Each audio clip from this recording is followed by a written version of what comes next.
32 గణపతుల వివరాలు తెలిపే కార్యక్రమానికి స్వాగతం. క్షిప్ర గణపతి.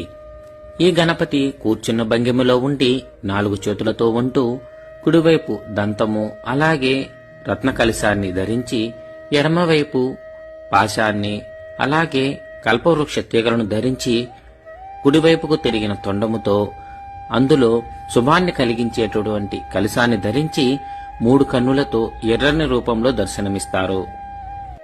ఈ గణపతిని ఆరాధించడం వలన ఎటువంటి కోరికలైనా సరే శీఘ్రంగా నెరవేరడం, అలాగే ఎవరి ఇంటిలో అయినా సరే శుభకార్యాలు వాయిదా పడుతూ ఉంటే ఈ గణపతిని ఆరాధించడం వలన వెంటనే శుభకార్యాలు జరగడం వంటివి జరుగుతూ ఉంటాయి.